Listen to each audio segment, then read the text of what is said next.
Tollywood most prestigious film SSMB. Rajamouli దర్శకత్వంలో Tollywood superstar Mahesh Babu నటించనున్న ఈ సినిమాపై ఎన్నో అంచనాలు ఉన్నాయి. మహేష్ బాబు కెరీర్లో 29వ సినిమాగా రానుంది రాజమౌళి ప్రాజెక్ట్. మహేష్ బాబు కెరియర్లోనే కాదు, రాజమౌళి కెరియర్లో కూడా అత్యంత భారీ బడ్జెట్తో ఈ చిత్రం తెరకెక్కనుంది. జనవరి 2న ఈ పాన్ ఇండియా సినిమాకు సంబంధించి పూజా కార్యక్రమాలు కూడా పూర్తి చేశారు. ఇక ఈ సినిమా కాస్టింగ్పై శ్రద్ధ పెట్టాడు దర్శక ధీరుడు రాజమౌళి. ఈ సినిమాలో మహేష్తో పాటు మలయాళ స్టార్ హీరో పృథ్వీరాజ్ సుకుమారన్ కూడా నటిస్తున్నట్టు తెలుస్తోంది.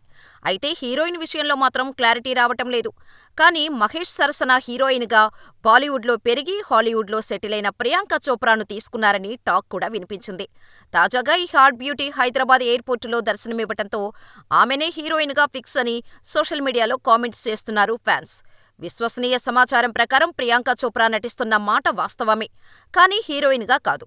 ఈ సినిమాలో ఓ ముఖ్యమైన లేడీ క్యారెక్టర్ ఉందట. ఆ పాత్ర కోసం మాత్రమే తీసుకున్నారట. అందుకోసం లుక్ టెస్టులో పాల్గొనేందుకు హైదరాబాద్ వచ్చిందట ప్రియాంక చోప్రా. ఈ సినిమాలో హీరోయిన్గా హాలీవుడ్ బ్యూటీని తీసుకుంటారని యూనిట్ వర్గాలు తెలిపాయి. త్వరలోనే ఈ విషయంలో క్లారిటీ రానుంది.